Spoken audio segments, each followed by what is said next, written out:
नमस्कार। साहब संदेश से मैं अनिल कौशिक। न्यूज़ 7 बजे में आप सभी दोस्तों का स्वागत है। दोस्तों, आज भी हम बात करने वाले हैं भादरा आसपास से खबरों की और सभी उन खबरों पर आपका ध्यान आकर्षित करेंगे। दोस्तों, शुरुआत करते हैं फसल बीमा क्लेम से और भी आसपास की खबरें आपको बताएंगे, लेकिन विस्तार से हम आज बात करने वाले हैं फसल बीमा क्लेम की ही खबर से, क्योंकि हम सांसद का भी इसमें जिक्र करेंगे, विधायक महोदय के बारे में भी बताएंगे वो किस प्रकार से मांग उठा रहे हैं और क्षेत्र में फसल बीमा क्लेम को लेकर क्या राजनीति चल रही है, क्या किसान राजनीति का शिकार हो रहे हैं, क्या किसानों के साथ छल हुआ है। दोस्तों, इसके ऊपर भी हम विस्तार से बात कर रहे हैं, लेकिन सबसे पहले मैं आपको जो बादरा में फुटबॉल महाकुंभ चल रहा है उसकी जानकारी दूं। तो सबसे पहले कल उद्घाटन समारोह हुआ था, उसके बारे में आपको विस्तार से बताया था। आज 2 फुटबॉल के बड़े मुकाबले महामुकाबलों के रूप में देखे गए और पहले और दूसरे मैच के दौरान जो रोमांच आज खेल मैदान में देखा गया दोस्तों, वो दो रोमांच जो है वो देखते ही बनता था। हजारों की संख्या में खेल स्टेडियम में आज फुटबॉल प्रेमियों की भीड़ देखी गई और जो फुटबॉल महाकुंभ का आज दूसरा दिन का पहला जो मैच था वो नोहर राजस्थान बनाम झंडू के पंजाब की टीमों के बीच में खेला गया। काफ़ी रोमांचक मैच था, लेकिन 3-1 से झंडू के पंजाब की टीम ने इस मुकाबले को जीत लिया था। उसके बाद में दूसरा मुकाबला जब खेला गया तो रोमांच की सारी हदें इस मुकाबले ने पार कर दी थी और ये मुकाबला था हनुमानगढ़ डीएफए की टीम के और अलवर की टीम के पेशेवर टीमों के बीच। तो इस मुकाबले का क्या हुआ, प्रथम निर्धारित जो समय 45 मिनट का होता है, दोनों टीमों को 45-45 मिनट का समय दिया जाता है, वो समय बराबरी पर रहा। एक गोल से दोनों ही टीमें बराबरी पर रही। उसके बाद में उनको अतिरिक्त समय दिया गया 20 मिनट का, 10-10 मिनट का। तो उसमें प्रथम 10 मिनट का हाफ भी लगभग बराबरी पर ही रहता, लेकिन अंतिम क्षणों में अलवर की टीम ने हनुमानगढ़ के पाले में एक गोल दागकर 2-1 से बढ़त बना दी। और अब फुटबॉल राजस्थान फुटबॉल एसोसिएशन के नए रूल रेगुलेशन के अनुसार ये सुपर गोल नहीं होता है, तो आगे भी खेल जारी रहा। सेकंड हाफ का भी अतिरिक्त समय का खेल चला और अंत तक हनुमानगढ़ डीएफए की टीम ने वो गोल उतार नहीं पाए फॉरवर्ड और स्कोर रहा अंत तक 2-1। तो 2-1 से आज अलवर की टीम ने ये दूसरा महा मुकाबला जीत लिया और कल भी बड़े मैच खेले जाएंगे। बादरा 11 की टीम के साथ संभवतः राजस्थान पुलिस की टीम का मैच होगा और ब्रदर्स जयपुर की भी पेशेवर टीम कल खेलेगी। इसके साथ ही कल बट्टू जो कि प्रथम मैच उद्घाटन का उन्होंने 7-0 से जीता था, उसका भी मैच देखने को मिल सकता है और मध्य प्रदेश की होशंगाबाद टीम भी कल खेलती हुई दिखाई देगी। तो पहले योजना 2 मैचों की थी, टिक्कू फुटबॉल क्लब की संभवतः 3 मैच भी कल करवाए जा सकते हैं। तो ये रही फुटबॉल महाकुंभ की खबरें। दोस्तों, अब हम बात करने वाले हैं बजट को लेकर।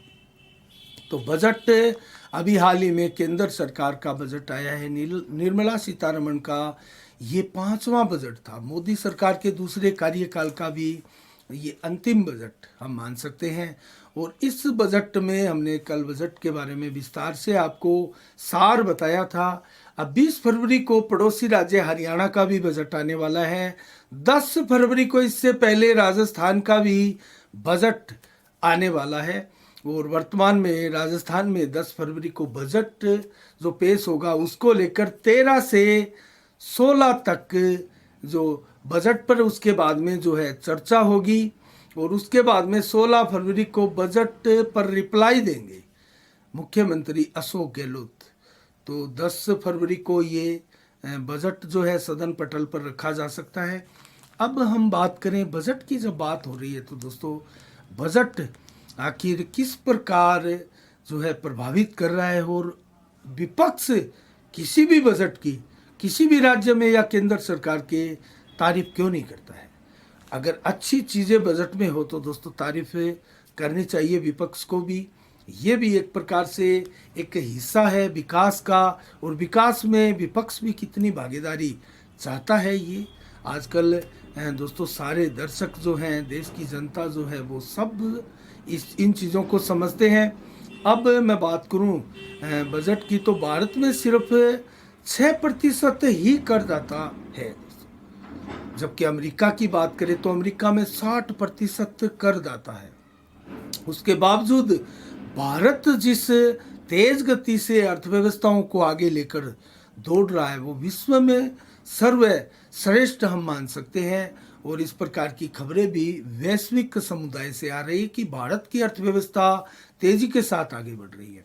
अगर मात्र 6% करदाताओं में भारत विश्व की सबसे तेज बढ़ती हुई अर्थव्यवस्था बन सकता है, तो अगर अमेरिका की तरह 60% आबादी अगर टैक्स देने लगे तो कहाँ भारत की पोजीशन होगी। दोस्तों अभी पूरे भारत में गरीबी ज़्यादा है, अभी बहुत लंबी योजनाएं सरकारों को चला ली हैं, लेकिन इनमें अगर बात करें तो 132 करोड़ की जो हमारी जनता है, उसमें सिर्फ 8 करोड़ 22 लाख लोग ही कर देते हैं लगभग, और इसमें 7.5 करोड़ तो ऐसे करदाता है जो टैक्स पेयर से छूट के दायरे में आते हैं, और सिर्फ अगर बात करें 72 लाख लोग ही कर देते हैं, और उसी के दम पर केंद्र सरकार जो है वो 8 लाख करोड़ इनकम टैक्स कमा रहा है। तो कितनी बड़ी बात है ये। और अमेरिका जैसे देशों में 60% आबादी जहां कर देती है, टैक्स देती है, अगर भारत की वो स्थिति हो दोस्तों, कहाँ 6 और कहाँ 60, एक जीरो का अंतर है। और जो जीरो भारत ने पूरी दुनिया को दिया, अगर वो जीरो यहाँ अमेरिका के जो आंकड़ों में लगा है वो भारत के आंकड़ों में अगर लग जाए, तो भारत की अर्थव्यवस्थाओं को भी 4 चांद लग सकते हैं और दुनिया की टॉप मोस्ट अर्थव्यवस्था भारत बन सकता है। हम बात करेंगे दोस्तों आज फसल बीमा क्लेम को लेकर। 13 फरवरी को डुंगराना में बजरंग सहारण के नेतृत्व में चक्का जाम की घोषणा की गई है, और चेतावनी जो प्रशासन को दी गई है उसको लेकर ज्ञापन भी पूर्व में दिया जा चुका है। भाजपा ने भी धरना प्रदर्शन किया था, इसको लेकर ज्ञापन दिया था। तो क्या भाजपा आगे रणनीति अख्तियार कर रही है कि फसल बीमा क्लेम को लेकर भादरा में जो हो रही चोरी, लूट आदि घटनाओं को लेकर अब क्या आंदोलन चलाएगी भाजपा। लेकिन बजरंग सहारण लगातार विपक्ष की भूमिका में दिखाई दे रहे हैं। आखिर हमारे सांसद महोदय और विधायक की अगर बात करें तो इनकी क्या भूमिका है। दोस्तों एक बात मैं आपको बताऊं तो राहुल कसवा ने दिल्ली संसद में फसल बीमा क्लेम का मुद्दा उठाया है 2021 का, और हनुमानगढ़ जिले की और चूरू जिले की ही समस्याओं को उजागर किया है। नौर भादरा रावतसर खरीफ फसल बीमा क्लेम जो 2021 का आया था उसको लेकर मुद्दा उठाया है राहुल कसवा ने। आखिर क्या कहा राहुल कसवा ने, किस महत्वपूर्ण पॉइंटों को, बिंदुओं को जो है उठाया गया। ये एक तो घोर अन्याय बताया गया इन क्षेत्र के किसानों के साथ, और बीमा कंपनियों द्वारा दोहरा मापदंड अपनाया जा रहा है, इस प्रकार के आरोप लगाते हुए भी सवाल उठाए। संसद में क्रॉप कटिंग की रिपोर्ट तैयार कर स्टेलाइट बीमा कैसे दे दिया गया, क्या इसमें मिली भगत है, क्या इसमें घोटाला हुआ है, और कमेटी के गलत फैसले से किसानों का जो हक मरा है, क्या किसानों को उसका हक वापस मिलेगा। ये सवाल भी उठाया राहुल कसवा ने।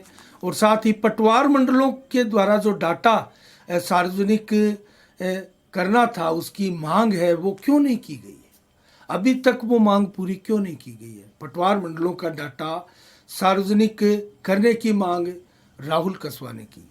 इसी के साथ अगर बात करें तो क्रॉप कटिंग आधारित बीमा, फसल बीमा क्लेम ही अब किसानों को मिले, ये मांग भी की गई है।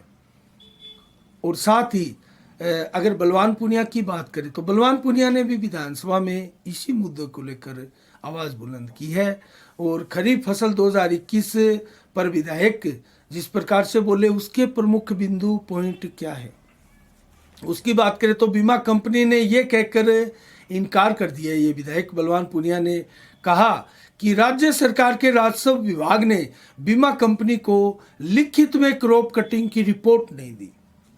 ये बलवान पूनिया का कहना है।